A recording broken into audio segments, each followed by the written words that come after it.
తమలపాకుతో ఇలా చేస్తే జలుబు, దగ్గు తగ్గుతుందంట పిల్లలకి. నాకు తెలీదు. నేను ఫస్ట్ టైమ్ ట్రై చేస్తున్నాను. ఒక 4 తమలపాకులు తీసుకొని వాటికి బాగా విక్స్ బేబీ రబ్‌ని అప్లై చేసుకొని, దానికి కొంచెం గ్యాస్ మీద పెట్టి వేడి చూపియాలి. అది లైట్‌గా గోరువెచ్చగా అయితది. అది వెచ్చగా ఉన్నప్పుడే పిల్లలకి మాడ పైన పెట్టాలి. పెడితే పిల్లలకి కొంచెం రిలీఫ్ ఉంటదని విన్నాను నేను గూడా. అలా అని చెప్పి నేను కూడా ట్రై చేస్తున్నాను.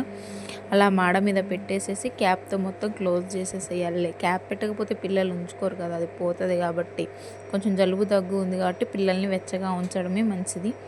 ఎదురు రొమ్ము మీద గూడా ఒకటి తమలపాకు పెట్టేసాను గోరువెచ్చగా. విక్స్ తీసుకొని మంచిగా ముక్కులకి, గొంతుకి మొత్తం మంచిగా అప్లై చేశాను. కొంచెం ఎందుకంటే గాలాడి పిల్లలకి ముక్కులు బాగా రిలీఫ్ అయితాయన్నమాట. అందుకని చెప్పి. మా పాపకు కూడా అలాగే ఉంది. కోల్డ్ అయింది కాబట్టి మా పాపకు కూడా అలాగే పెట్టి మంచిగా క్లోజ్ చేసి పడుకోబెట్టాను.